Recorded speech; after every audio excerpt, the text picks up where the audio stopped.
Hey, Champion Nation. Welcome to the Champion Nation podcast. It won't actually let me do that. I mean, it can, if I'm determined, I can hit a button to deactivate it, but I have to wait some time. I have to wait 15 seconds to unlock it. And often that time of waiting, it's enough time for me to realize, do I really want to be doing this right now? Does this serve my highest good? Or is this actually going to result in me feeling worse if I go down this rabbit hole? And instead, it'll take me through my morning routine. My morning routine is now 2 hours long.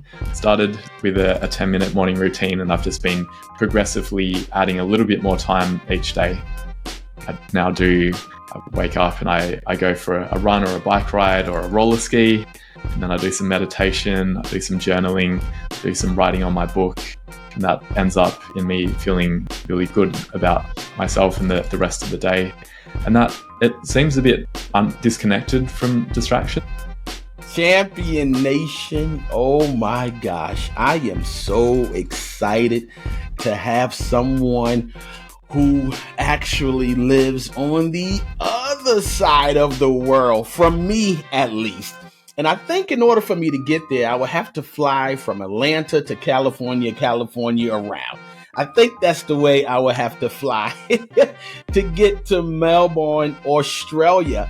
I am so excited to have none other than Jeremy Nagel on with us today. And he's about, 12 hours, 13 hours ahead of us? Something like that. We have a phenomenal entrepreneur. He's going to walk us through his journey of selling his business, but also being an entrepreneur, but also dealing with the nuances of mental health being an entrepreneur. I know, me myself, sometimes I'm happy and sometimes I am sad. Sometimes I am really, really thrilled, and sometimes I am annoyed. That's the topic that most of us don't want to talk about, is our mental health, especially entrepreneurs and business owners. So Jeremy, welcome to the Champion Nation. How you doing, sir? Really good. Thanks for having me on, Kayshawn. Very, very, very good. I do have to ask this question. How's the weather over there? It is splendid weather right now. It's sunny. It's not too windy. I think I might go for a swim a bit later. Okay. Dodge the crocodiles. What's the temperature like? Oh, well, it's a bit hard. I can't convert it to Fahrenheit on the fly, but it's maybe no worries. 20 degrees, which maybe is like 65 Fahrenheit. Oh, yeah, I mean, not too hot, not too if cold. You're going for a swim, it must be nice. So with that being said, Jeremy, tell us a little bit about who you are, what you do, and why you do what you do. One of the things, riffing off that, is I actually like swimming when it's cold. So the weather is somewhat irrelevant as long as it hasn't been raining too much, because then the water quality isn't good. But other than that, apart from swimming, I have been a software developer for 12 years or so. And along that journey, I used to do a lot of freelancing, and that led to me developing a little consulting business, which led to me building software products. So Smooth Messenger was one of the products that I built based on hearing what business owners were asking me to do. I had people basically finding my YouTube videos, because I had a YouTube channel where I'd talk about, this is how you set up a certain workflow rule within Zoho CRM. I had about 200 videos on YouTube. And that became my lead pipeline. That people saw my content online. They recognized that I had skills within the Zoho suite. Zoho is it's a bit like Salesforce, but a cheaper version of it. Yes, it is. Yep, you've heard of it. Oh, yeah. Zoho, Zohl, correct. Yeah. Okay, that's yes. the one. Yeah, so it used to be really ugly and not very functional back when I started working with it. But now it's actually pretty decent. And I became a mini influencer. I mean, not a huge influencer by any standards, but within the Zoho world, I became recognized as someone who had some skills. I had maybe 1,500 subscribers on YouTube, which is very few in the great scheme of things, but within a niche community, that was actually probably one of the top 2 or 3 people within the Zoho community. And that's one message I'd like to share, that if you're starting a business, do go on YouTube. Don't worry about subscriber count having to be in the millions, but even in the hundreds is very meaningful, because it led to me then building up trust and authority within that community. And when I developed products like Smooth Messenger, it was easier to sell because people had seen all the content that I'd shared in the past. Thanks for saying that. And we live in a high subscriber society. Every YouTuber, you got to have 1 million followers. What to do to get 1 million subs? So it sounds like to me you took a different route. You had content versus subscribers. Was that the formula? Would you recommend people to be more conscious focused? If you followed my example exactly, you'd get a really bad microphone and you'd put no effort into doing the videos at all. And just whenever someone asks a question, the overall mentality that I had is, I get, when you were talking about sometimes getting annoyed in the path of business, one thing that annoys me is if people ask me the same question more than once. So that was my reason for doing YouTube, that my team were asking me, hey, how do we set this up? And I got annoyed with explaining it. So I recorded a video, and then I realized actually this is helpful for assisting clients as well. But I never really put much effort into the content quality. It was just answer it really quickly, put it up on YouTube, no real bells and whistles. And there's sort of some merits to that. I think a happy medium between super high production quality and getting out content quickly is the sweet spot. I did get a better microphone later, and people stopped complaining about how my keyboard sounded really loud when I'd be, yeah, exactly. It was painful to listen to my early videos, people said, but they helped solve problems for people. And I think that's really what we're trying to achieve, that in order to get subscribers, you're having to add value, and it may not require you to buy a $5,000 camera in order to get to that point. Absolutely. Do you think that formula still works now in 2023? It's a tricky time to be doing content, because we've got ChatGPT able to spit out blog posts in a matter of minutes, and you've got those Synthesia fake person videos online. So I think in some ways it's harder, but at the same time, people are probably looking for authenticity more than ever before. So if we can go away from generic content and more talk about matters or topics with our own spin on it, that's my view of what's going to be important in the coming years. I agree with you. And, I don't know how young you are, but I remember this movie. Okay, 35. Okay, so you may remember this movie, I, Robot, with Will Smith. I haven't seen it, but I've seen it advertised. Yeah. Back when that movie came out, man, robots were going to take over the world then. And I was reading something earlier before our conversation that they were talking about robots was going to take over the world in 1972. And in the 50s, they were talking about it. But you touched on something, authenticity. That's what people are looking for, being your true self. So with that being said, if you don't mind, I would like to delve into something that's pretty authentic and probably near and dear to your heart. The journey of selling Smooth Messenger, it led to a diagnosis of ADHD and as well as ASD level 1. How has that diagnosis impacted your life and work? But before you answer that, if you don't mind telling us, what is ASD level 1? ASD is Autism Spectrum Disorder.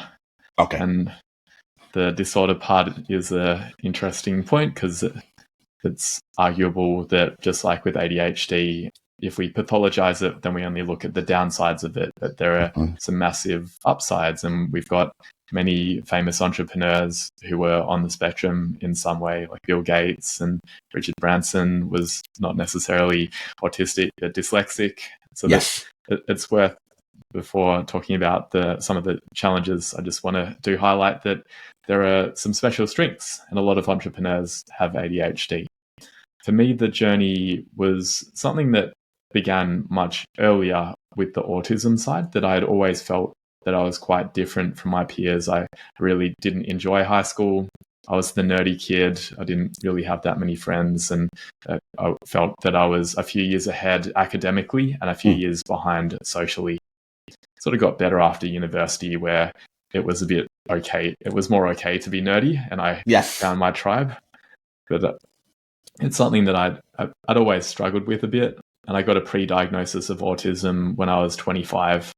And that was in some ways quite helpful in terms of helping me to accept myself a bit more, because I used to really beat myself up. I'd go to parties and not be that great at talking to people and be upset and be judging myself. Why can't I do this?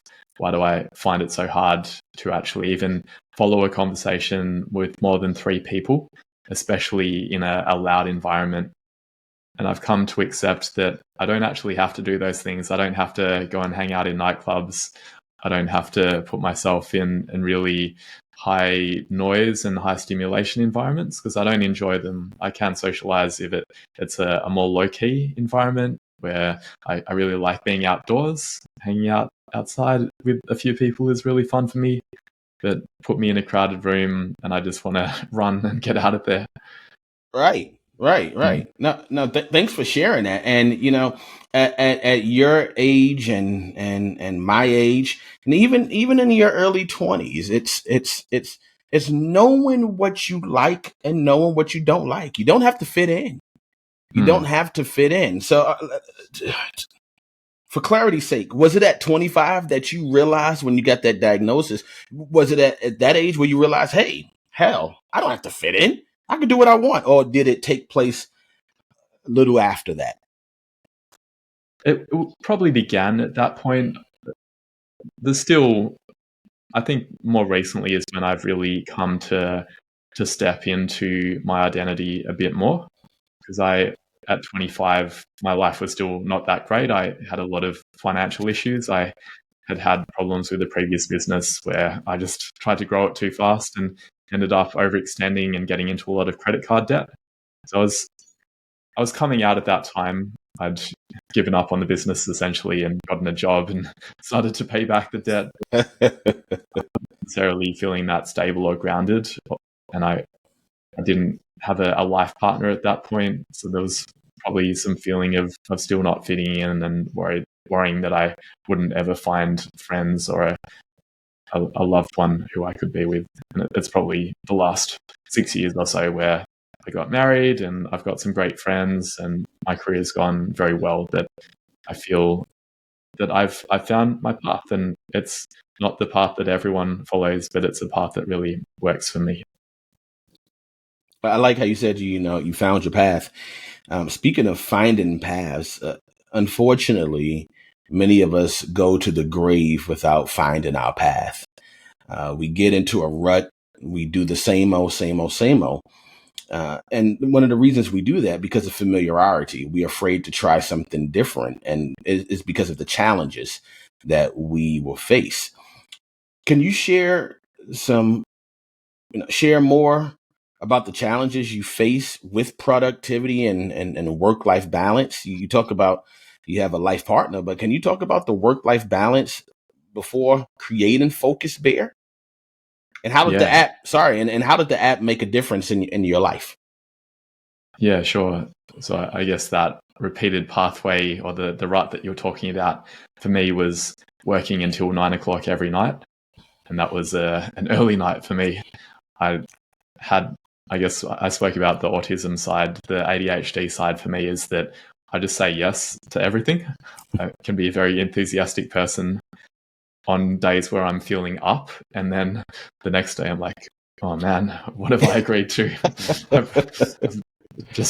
I've closed another deal in my consulting business, but I don't have time to do it myself. How do I cope? And for a long time, I coped by just working nonstop. I'd wake up in the morning, and the first action that I'd take would be to get on my computer and check my emails in case something bad had happened overnight. And I'd be working throughout the whole day, late at night, because I often work with offshore teams. So my team would still be working at 10 o'clock at night, and I felt like I had to be there the whole time to give them guidance. And that was in some ways it led to progress, but I think it was me wasting effort, really, that I'm now saying that it's not necessary for me to work that much, that working harder is not necessarily the way to success. It's really about being a bit more selective, not saying yes to everything, and instead prioritizing those really important few tasks that actually move the needle and delegating the rest, or just not doing the other tasks. And that's part of my, I guess, recovery with ADHD, that I'm realizing that I cannot continue operating the way that I have been before, with having 5 different businesses and 3 different jobs at the same time. That's just not a good recipe for life satisfaction or even success. That I can do a few things.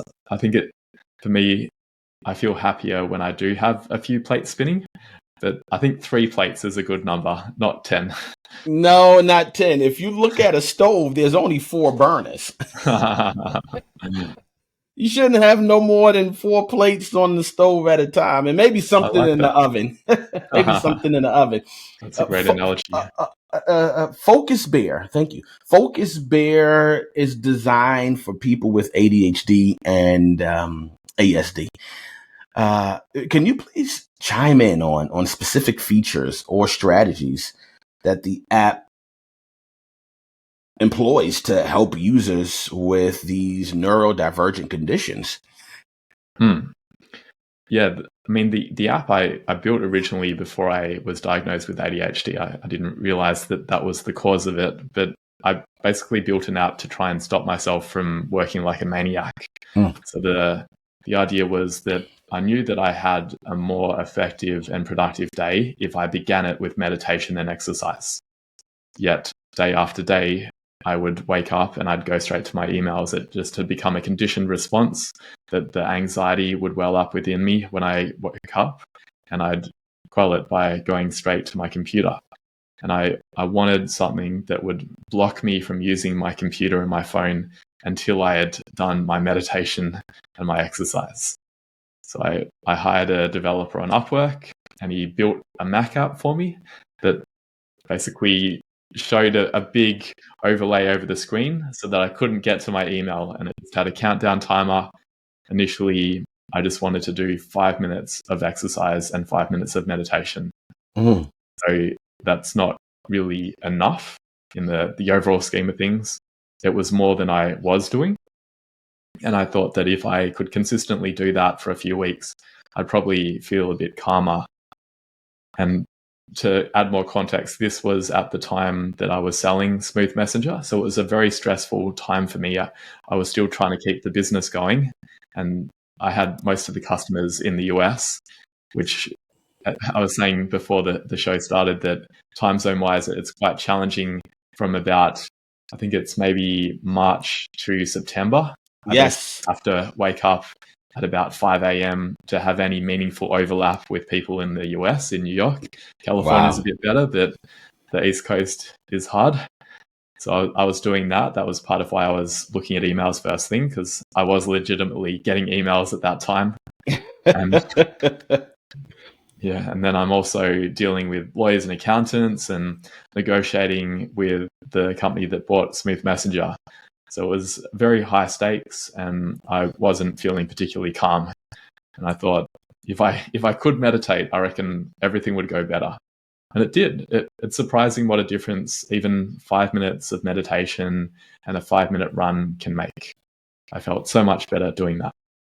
And I totally understand. When I go for my walks versus on days that I do not go for my walks, there is a night and day when it comes down to productivity, when it comes down to even self-esteem, when it comes down to, when it boils down to self-confidence.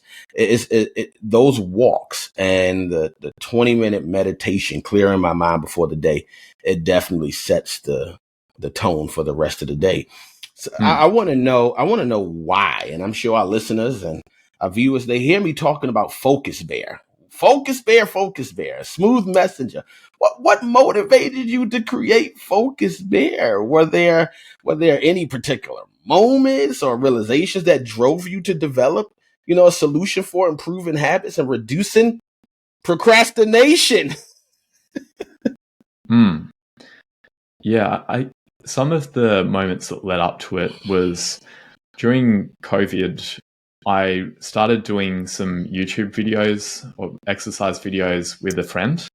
So we'd get on a Zoom call together, and we were using beachbody.com, which has a collection of online workouts.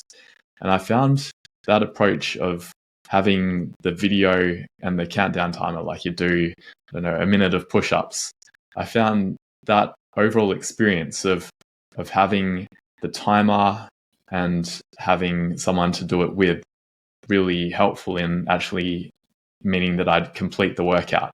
Because if you ask me to do, say, 10 minutes of HIIT on my own, I'm probably not going to do it. I'll do 3 minutes and then it feels too hard and I'll stop. But having something that I can follow, I recognized that really worked well for my brain. I didn't know why at the time, but subsequently reading research about the psychology of countdown timers being particularly good for people with ADHD, it makes sense in retrospect. But I was just designing things that seemed like they would help me. And the motivation was partly that I'd seen that experience work well. And also the motivation was that I was stressed out of my brain and I needed to do what you were describing, having some form of outdoor exercise and some meditation. So that led on to me adding in other features into the app, not just the morning routine, but also I recognized that I would get distracted and not necessarily with like Facebook. I didn't necessarily have a problem with social media. It was more, I would blur the lines between my different roles because I had Smooth Messenger, I had 2 day jobs, I had another business. And I found that I was constantly switching between those different tasks. I'd start working on one thing for my day job, and then I'd have an idea about something to do in Smooth Messenger, and I'd switch to that. And that disjointed multitasking approach is not very good for productivity. I got stuff done, but at the expense of my evenings, basically, because I was constantly switching, it would take me a lot longer, and I'd keep working until 9 o'clock. So I wanted something where I hit play on Smooth Messenger mode, and then my tasks related to my day job would be blocked, that only the websites that are relevant for Smooth Messenger would be allowed, and vice versa. When I'm meant to be working for my day job, I was working for my day job. And that was something I hadn't really found out there, that there was other apps like Freedom and Cold Turkey, which are good if you have like social media bad, working on Google Docs good, but it's not. It's more like certain Google Docs are good for me, other Google Docs are bad. And I was able to set up profiles within Focusphere so that it was clearer what distinguished certain types of work. So it sounds like you created something for you. Did you have a focus group? Did you have people coming to you and saying, hey, I'm struggling with staying on task, or I don't have any boundaries, or I'm switch tasking? Did people come to you, or you say, hey, I'm about to create something for me and just throw it out to the market? Yeah, the latter. I was originally only really thinking about building it for myself. And then I started talking to friends about it, and they were saying, hey, I have that problem too. Not so much with email, but some of my friends were saying I wake up and I check Instagram first thing, and then it derails my morning routine. And I started realizing it could be helpful for other people. And my ADHD journey was actually as a result of that when I was talking to people, the people who seemed to like the idea of the app, most of them told me they had ADHD. And then I'm thinking, hang on, I've built something that seems to uniquely cater to the ADHD market. Is there a reason for that? And I ended up reading a lot more about ADHD and realizing that even though I wasn't a hyperactive kid in school, I was typically a pretty good kid. That stereotype of ADHD only manifesting that way of the boy who's running around and throwing paper planes at the teacher, that's not necessarily the only way that ADHD manifests. That it can be my spinning plates. That's my form of hyperactivity. All the different jobs that I have. and my task switching is my impulsivity and my inattention. And I ended up then getting formally diagnosed both with autism and ADHD. Being impulsive, being impulsive comes with a negative connotation. But when it comes down to maybe entrepreneurship or building a business, are there any positive traits to being impulsive? Yeah, certainly. I think I wouldn't have started the business if I wasn't impulsive, because There you go. Good answer. I like that. Very good. Yeah. It's a double-edged sword, because often how it manifests for me and other people is being a little bit blurty with my speech, that I'll interrupt people and sometimes I'll talk over the top of people. So I really need to watch that, because that isn't so great. But speaking without a filter is sometimes really important, that in an organization where people are doing things wrong, you need someone who's willing to say, hey, I think you guys are doing it the wrong way. Because otherwise, if everyone is just following the line and complying, then the organization is going to go the wrong direction. No, absolutely. Absolutely. Does that, how does ASD and ADHD, how does that play a part in being assertive, if at all? For me, it plays a part in that I don't necessarily conform. I think differently to other people, and so if everyone is doing things a certain way, I don't necessarily feel a need to do it that way as well. And I guess in the past, when I was less confident in myself, I probably would be thinking those thoughts and thinking, I think this seems wrong, but not saying it. And as I've gotten a bit older and a little bit more confident in my own experience, I'm more willing to actually put my hand up and say, hey, I think we could actually do it a different way. Thank you for answering that. Doing things a different way. One thing we don't do differently as a society is everyone is on social media. Some form of social media. You ask people, hey, you on Facebook? Nah, but I'm on Instagram. Oh, okay. Are you on Instagram? No, I'm on Snapchat. All right. Are you on Instagram? No, I'm on Twitter. Are you on Twitter? No, I'm on LinkedIn. Somebody is, you're on something. I'm not on any of those. I'm on YouTube. Well, we are all connected to some type of digital social media platform, and distractions are real. You ever found yourself scrolling for 40 minutes? 40 minutes are gone because you were scrolling. It doesn't matter if it's on LinkedIn, YouTube Shorts, YouTube. I mean, it doesn't matter. Reels, you are scrolling. So, and those distractions can really, really diminish your productivity.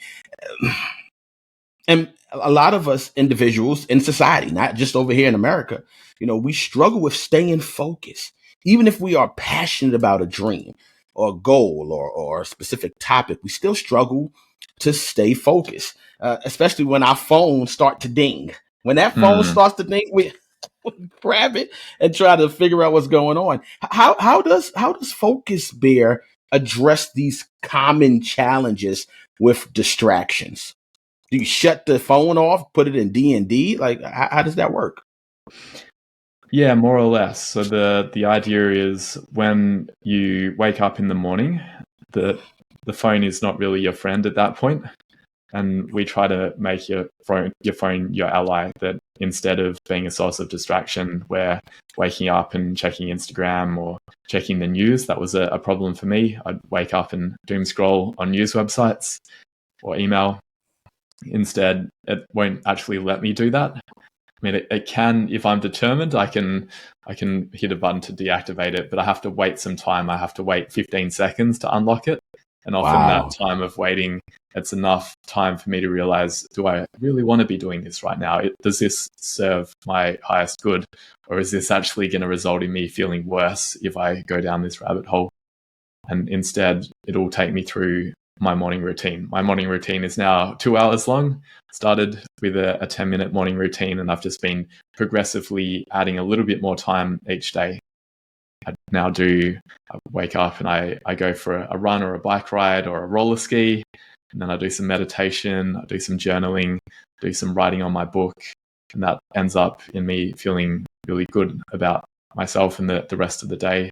And that it seems a bit disconnected from distractions, but the reason it's important is because the days, like you touched on before, the days where I meditate, I'm actually a bit more immune to distractions.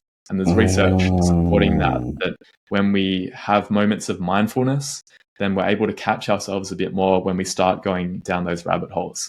Whereas if I begin my day by scrolling, I'm going to scroll the rest of the day. So it's really important to do those activities first thing.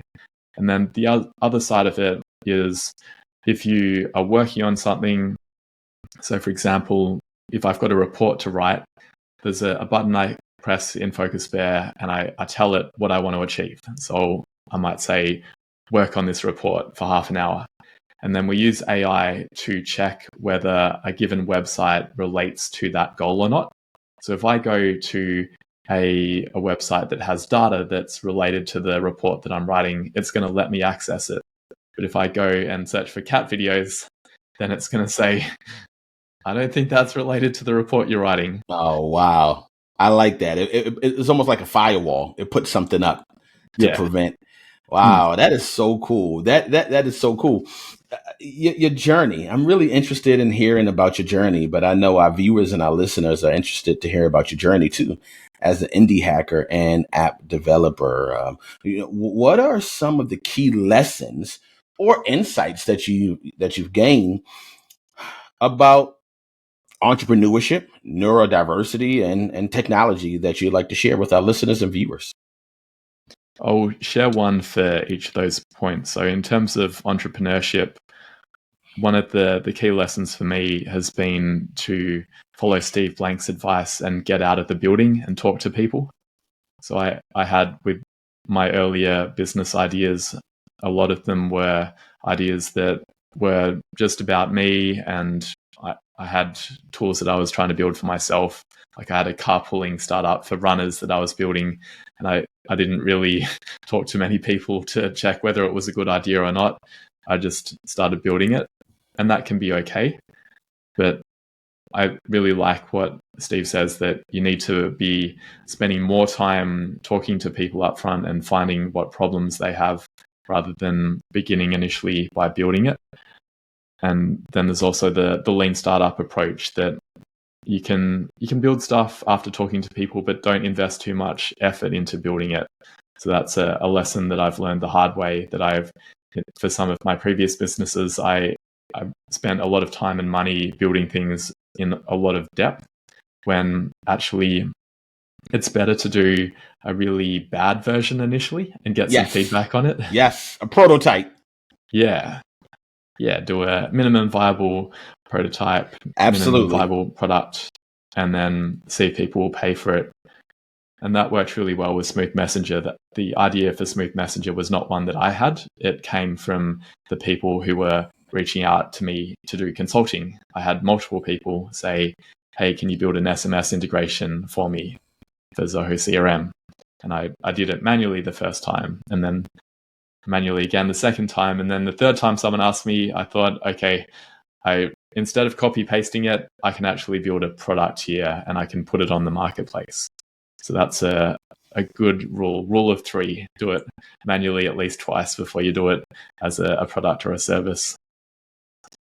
Then in terms of technology, I guess one thing I've learned is that it's helpful for me to have some grounding in the technology, because when I started with my Zoho consulting business, I did used to know how to code, but I'd basically forgotten how to code at that point. And I was hiring people to build websites, but I couldn't tell whether they were doing a good job or not, because I didn't have the technical capabilities to analyze a website and see, hang on, they've done this a really bad way and this is going to fall apart in a few months. And so for me, one of the learnings, and it's not just technology, but in any role, I need to either myself have deep capabilities, or I need to have someone that I trust who is super experienced, who can check the quality of the work that's being done, because otherwise things can look okay on the surface, but underneath it's just held together with bubblegum. Absolutely. Absolutely. And that's especially important with like AI now, that you can ask ChatGPT to write code for you, but it will sometimes write code that doesn't make sense, or it will make answers up if you give it a question. So it's important to verify. Humans are still going to have some role themselves. Yeah, we are. You know, AI has its place, but humans definitely have our place here. We've been talking about Smooth Messenger and Focus Bear. One thing I neglected to ask you is, real quick, the name is so intriguing. Focus Bear. I just have this visual of a of this bear that's like has glasses on. You know, that's my visual of Focus Bear. But what's the story behind the name? How does it relate to the mission? You know, the app's mission and functionality. It actually came out of a graphic designer that I hired. Originally, I was going to call the app Earn Your Screen Time, with the idea that you had to earn your time on your phone or your computer by meditating. And we were designing a logo for it, and this designer came up with a mascot of a bear. And I really liked it because it felt like, rather than the app being a drill sergeant that's like, no, you can't use Instagram right now. Instead, it's more like a friendly, cuddly bear that's saying, hey, I want to help you be your best self. Are you sure you really want to use this right now? And I did some market testing as well. I put Facebook ads up where I tried different names with the same text for the ad. And I tried Earn Your Screen Time. I think we did Flow Bear, Haystacks, Focus Bear, and a few other names. And Focus Bear was the one that people seemed to click on more. So it was partly because I liked the bear, and partly because it seemed to resonate more with the target market. I like it. When you saw the bear, basically it was like love at first sight. Yeah. Speaking of love at first sight, if you don't mind sharing, can you provide some real life stories, some real life success stories from your, if you're allowed to do that? Can you provide some real life success stories from the users of Focus Bear and who have experienced some positive changes along the way? Yeah, absolutely. So one of the stories that I like a lot, because it's similar to my own experience, is a software developer who uses Focus Bear. He was experiencing chronic migraines, and it was quite debilitating for him. It was impacting his productivity. And he found that using Focus Bear, one feature I didn't mention is it reminds you to take breaks, because he'd just be working nonstop. Similar to me, I also had issues with headaches. We'd both be working nonstop. And for him, he found that the break feature actually got rid of the headaches for him, that every half an hour, you can configure the break frequency, but half an hour is recommended by optometrists, that every 20 to 30 minutes, we should actually look away from the screen. There's the 20-20-20 rule, look 20 feet away for 20 seconds every 20 minutes. And he found doing that as part of Focus Bear meant that he didn't have the headaches anymore. And he actually also was able to be more productive overall, even though he's wasting time by taking these breaks. He actually achieved more at the end of the day because he wasn't tired and burnt out from the headaches by the end of the day. And that's really the goal, to help people be healthier, happier, and more productive. And it sounds like that this is really about, it is about productivity, but also there is a major mental health component woven into the DNA of Focus Bear.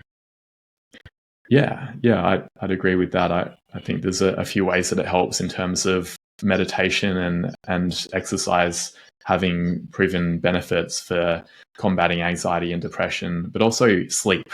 The other thing I didn't mention is just actually getting off technology earlier. I've now got it to the point where I get off my work apps at 5 p.m., which is a miracle for me, because I started the podcast by saying that I used to work until 9 p.m. and that was sort of an early night. And it's been really powerful for me having a cutoff switch that at 5 p.m. I have to get my wife's permission to use my computer at that point, because Focus Bear has a password and only she has it. And there are nights where I need to use it, but most nights I go and cook dinner for her. We go for a walk together, and I have a much earlier night than I used to. I'm in bed by 9:30 instead of still being on my computer at that time and getting more sleep. Wow! So a whole 4.5 hours you're off technology for the most part. Yeah, I still use technology for some things. Like I do some journaling in the evening, and I sometimes use my computer for that. But with Focus Bear, I can set it up so that for that activity, it unlocks only those safe apps. So I can't access my email on my computer or my phone. I can only access my journaling app. And when I do my evening yoga, I can access my yoga videos, but nothing else on YouTube. So I'm sort of using safe screen time. Wow. I'm intrigued. I am going to, is it available over here in the States? Yeah, we have quite a few US-based people using it. Okay, I am definitely, and it's available on Android, the Google Play Store as well?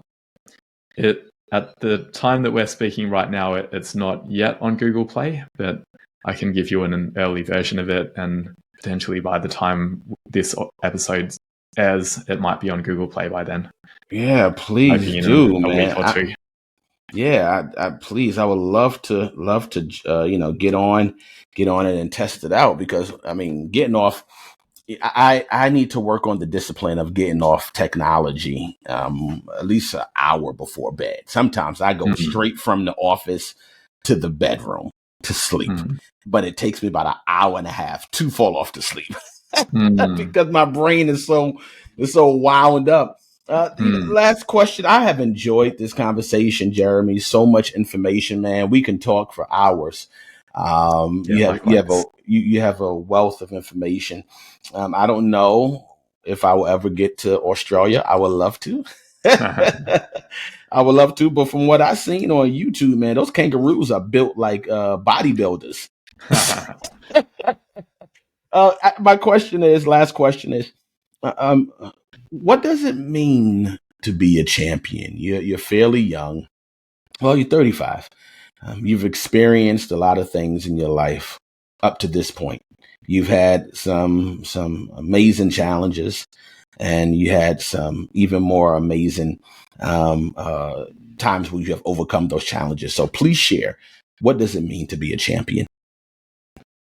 For me, it's a very personal journey that I think that the biggest aspect of it is not necessarily following society's definition of what a champion is, because if I go chasing a generic dream, it's probably impossible, because if I want to be a champion NBA player, I'm not tall enough, and I'm probably not going to make it. But I can be a champion in a small area. I really like what the creator of Dilbert says, Scott Adams. Yes. He says that you can't necessarily be the top 1% in one field, but you can be, if you're good at two things and you combine them together, then you can be amazing. And for me, for example, I'm not the greatest software developer out there, and I'm not the greatest business person, but I'm a better software developer than 95% of business owners. And I'm more business-minded than 95% of software developers. So that combination makes me, I don't know that I want to call myself a champion, but heading in that direction. There you go. Hey, man, own it. Own it. You work hard for it. If you're a champion, doggone it, say it. You're a champion. You deserve it, man. You deserve it. Jeremy, where could our viewers and listeners connect with you? LinkedIn is the best place for me. That's my social media of choice. If you search Jeremy Nagel, or you can jump onto focusbear.io and drop me a line on that website. Okay, it's focusbear.io. That's where we can learn about more when it comes down to Focus Bear. And you said it is available. The app is available on iTunes. It's currently available on Mac and Windows. And Mac and Windows, okay. We're basically with the mobile app versions right now, I'm giving it to people on a wait list. But okay. I think potentially by the time the episode airs, it will be publicly available. Okay, sounds good. Sounds good. Hey, Champion Nation, this has been an amazing conversation. I've learned a lot, especially about being disciplined. You know, saying no to technology. We always say no to drugs, but technology can be addictive. Say no to drugs, man. Say no to drugs. Don't forget to like, subscribe, and share, and comment as well. Please follow Jeremy Nagel. This has been a wonderful evening here in Atlanta, but also a wonderful day over there in Australia. Take care, and you have a wonderful champion week.